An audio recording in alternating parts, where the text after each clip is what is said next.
Welcome again students in my class social science classes. We are going to start again our chapter history chapter nationalism India part 3. So yesterday we have read about the non-cooperation movement, Swaraj and other parts of this chapter. Now we are going to go ahead in this chapter. So this movement was going towards civil disobedience movement because in February 1922 the non-cooperation movement was withdrawal because Mahatma Gandhi felt that it was turning violent. Some of the leaders wanted to participate in elections and or in provincial councils. So Swaraj Party was formed by the C.R. Das, Motilal Nehru, and in late 1920s, Indian political against it because of two factors. So first was effect was the worldwide economic depression, and second was the falling agriculture prices. So the Statutory Commission was set up to took this moment and to look into the functioning of the constitutional system in India and suggest some changes. So the Simon Commission was the action taken by the government. In 1928, Simon Commission arrived in India and it was greeted by the slogan "Go Back." Go back slogan. Go back. Simon. In December 1922, under the presidency of Jawaharlal Nehru, the Lahore Congress formalized the demand of Purna Swaraj.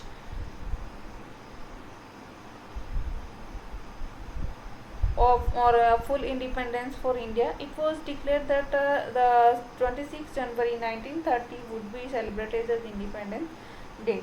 So we are reading about Simon Commission. It is an important part of this chapter.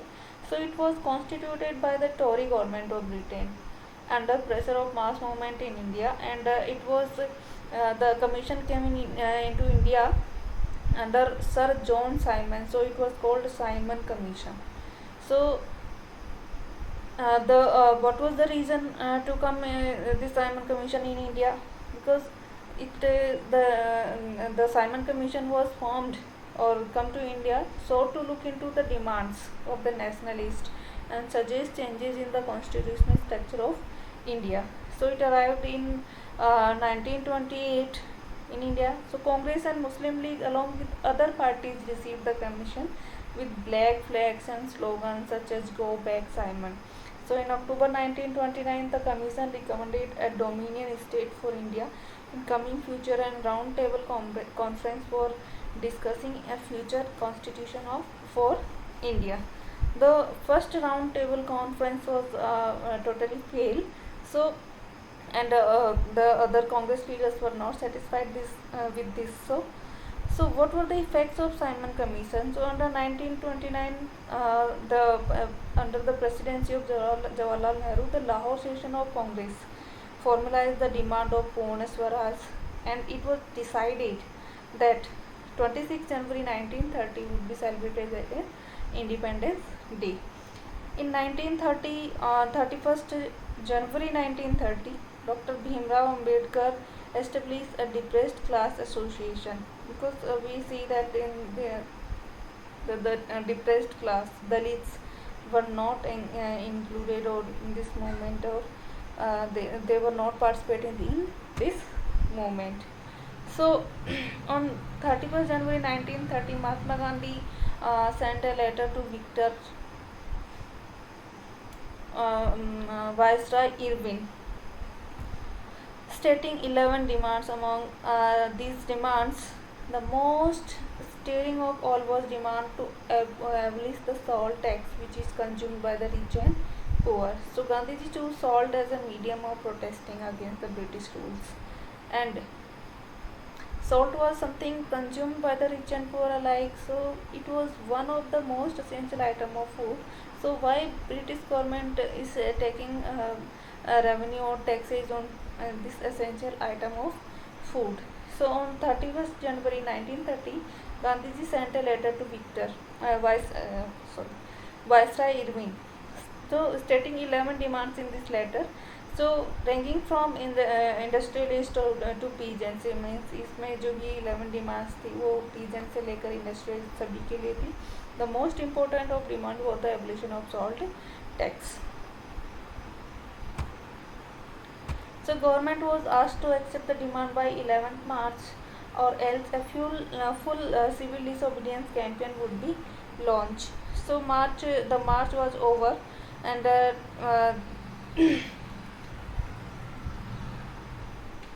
the famous Salt March was started by Mahatma Gandhi, accompanied by 78 of his state voluntaries.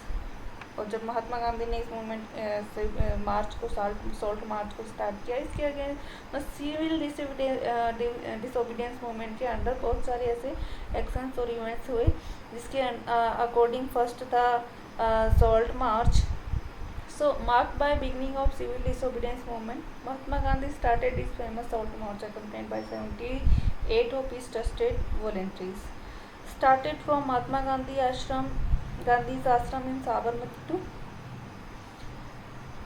Gujarat's coastal town of Dandi, spanning a distance of 240 miles.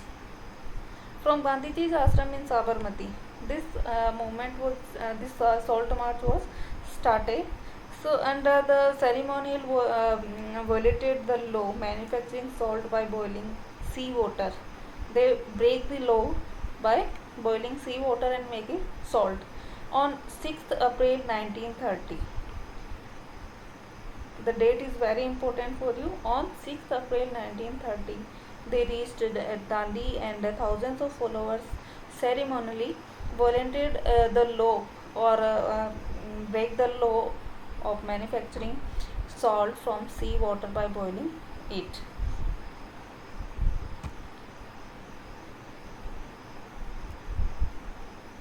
So this movement was spreading soon, because everyone was participating in this movement, from towns, from countryside, from peasants, and from the side of traders, merchants. So soon the movement is spread to entire nation. Colonial laws were violated. Salt was manufactured in numerous places in front of governments of salt factories.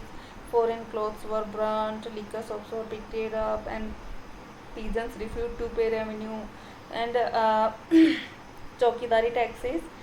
Village officials resigned. In many places, people violated forest law by going into reserved forest for collecting wood and grazing cattle. So, what was the reaction of government, or actions taken by government? Was the government's response against this law? So in April 1930, Abdul Ghaffar Khan was arrested. He was an important follower of Mahatma Gandhi. So the participants of this movement, and in May 1930, Gandhiji was also arrested.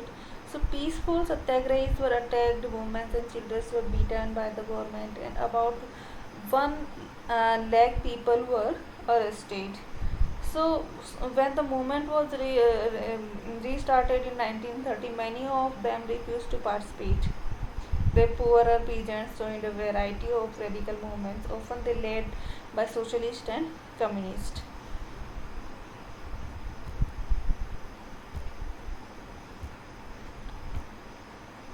So, what was Gandhi-Irving Pact?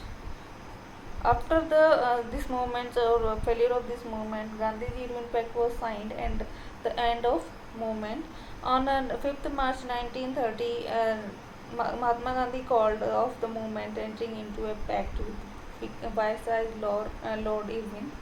He consented to participate in the Round Table Conference. He agreed to participate in second round table conference, and the government agreed to release the political prisoners. This was only the demand accepted by government, to release the political prisoners. In December 31st, Gandhiji went to London for the second roundtable conference.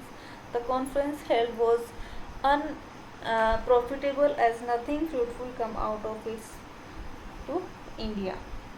So another important feature, the limits of this round table conference, only the reason or the demand was accepted by the British government was to release the political prisoners. So after this failure of second round table conference, Mahatma Gandhi decided to relaunch this movement.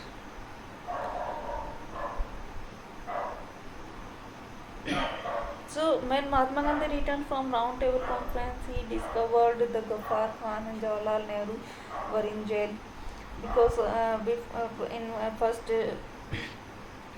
starting of civil disobedience movement, they were sent to prisoner.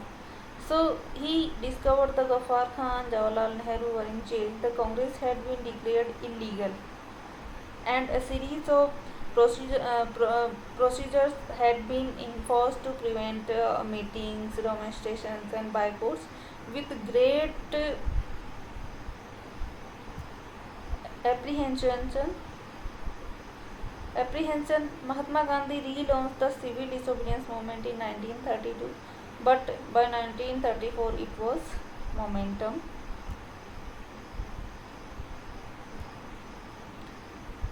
Participation of peoples in this movement. So there were two aspects of this movement: participation of peoples in this movement and limitations of this movement or limits of this movement. So this movement was a large scale movement, and there was a large scale participation of women also.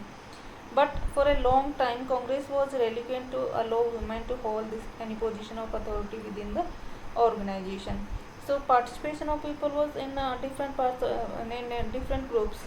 Some rich communities, some poor peasants were participating in this movement. So first was the participation of rich communities in this movement. Rich peasant communities,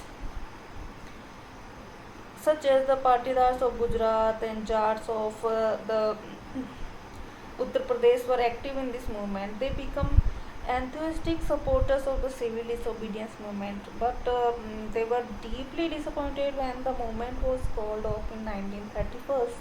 So when the movement was restarted in 1932, many of them refused to participate because the poor peasants joined a variety of radical movements, so often led by the socialist and communist.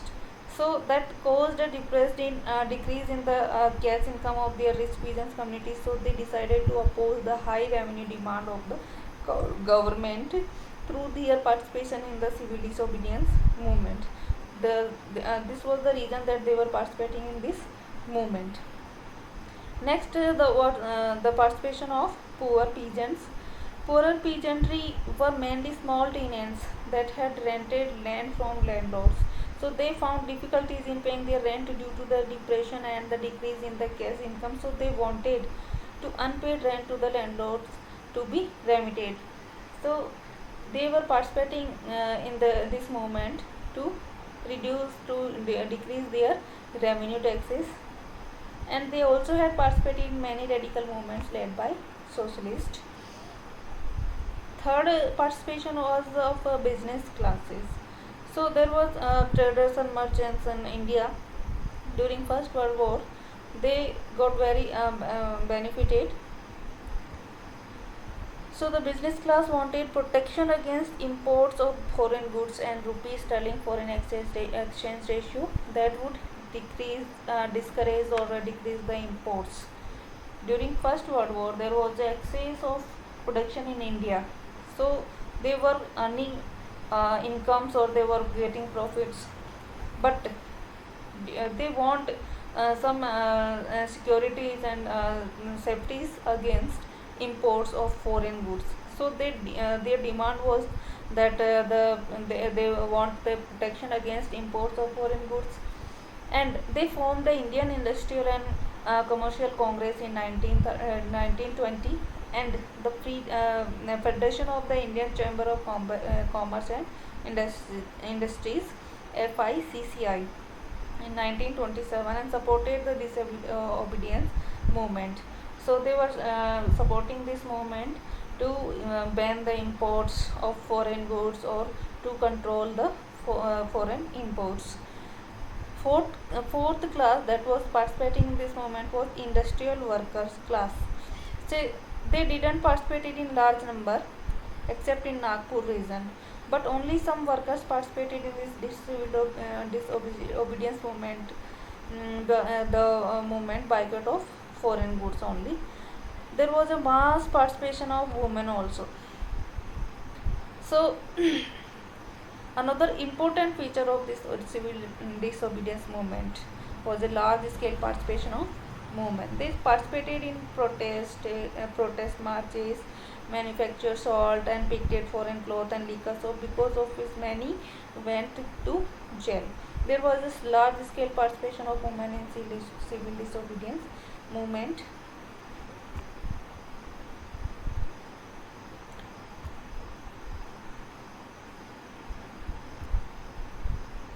So the second part of this movement was failure of this movement, and there was some causes of failure of this movement. First cause or reason was or limitation of this movement was the civil disobedience movement was called off without the fulfillment of the demand of rich peasants communities. When the movement was relaunched, many rich peasants communities decided to not to join the civil disobedience movement again, and he as the limits of civil disobedience movement, Dalits addressed an untouchable went not moved by the concept of Swaraj.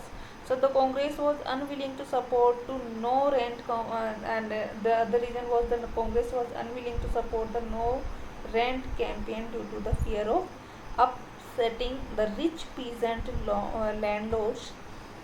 Next cause of failure or the limit of this movement was the spread of militant activities, warriors of prolonged business disruptions and growing influence of socialism among the young Congress members.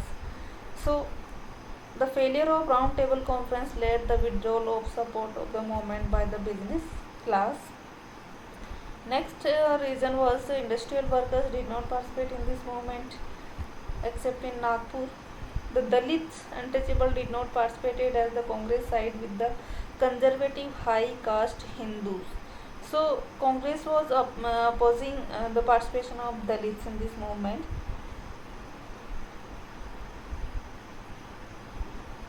Dalits addressed as untouchable were not moved by the concept of Swaraj. So Mahatma Gandhi used to call them as Harijans or the children of God without whom Swaraj could not be achieved. He organized Satyagraha for untouchables, but they were keen on a different political solution of the problem of the community. So they demanded reserved seats in educational institutions and a separate electorate. So Muslim other side, the Muslim organization and communities also especially participated in this movement. The Muslim alienated from the this movement due to the fear of dominance of Hindu majority in Congress. So these were some limitations of civil disobedience movement. And next is the upsurge of nationalism.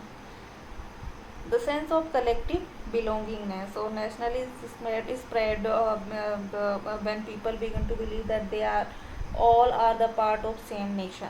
So history and fiction, folklore and songs, the popular prints and symbols are played an important part in the making of nationalism.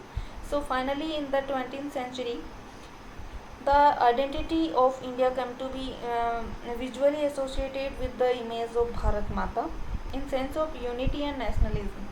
Was inspired by history and fiction, folklore and songs, popular prints and symbols. So a Bharat Mata picture was made by Abindranath Tagore, the image of Bharat Mata. Bankim Chandra Chattopadhyay's song Vande Mataram unite the many people and communities. During the Swadeshi movement, a tricolor flag was designed, and the three colors were red, green, and yellow. It had 8 lotus representing 8 provinces of British India, and a crescent moon representing Hindu and Muslims was in this flag, in the center of this flag. In 1921, Mahatma Gandhi had designed the tricolor Swaraj flag. It has three colors, red, green and yellow, with the spinning wheel at the center. So this is an important part of this question. Two tricolor flags were designed. First was Swadeshi, during Swadeshi movement. The colors were same, red, green and yellow, and second was designed by Mahatma Gandhi in 1921, and colors were red, green and yellow. But what was the difference in about the two flags? The first flag had a crescent moon in its center representing Hindu and Muslims, and the second flag designed by Mahatma Gandhi with a spinning wheel at the center. So this flag represented the Gandhiji's ideal of self-help and become a symbol of defense. The glorious development in the ancient type and art and architecture, science and mathematics, religion and culture, law and philosophy and crafts and trade flourished were discovered with the help of history. So this installed pride and united the Indians. So we can say that the first half of the 20th century, the various groups and classes of Indians come together for the struggle of independence. The Congress under the leadership of Mahatma Gandhi attempted to resolve differences and ensure that the demands of one group did not alienate another. So in another words, what was emerging as a nation with many voices wanting freedom from colonial rules. This is our lesson. Next is assignment for you. Question number 1. Why did various classes and groups of Indians participated in the civil disobedience movement? This is the part of civil disobedience, first part of civil disobedience movement. There were various classes participated in this movement: business class, peasants, traders, merchants and others. Second is write a short note on Simon Commission. Third question, explain the causes of failure of civil disobedience movement or the limits of civil disobedience movement. So this is these questions you have to do in your homework notebook. Thank you for watching.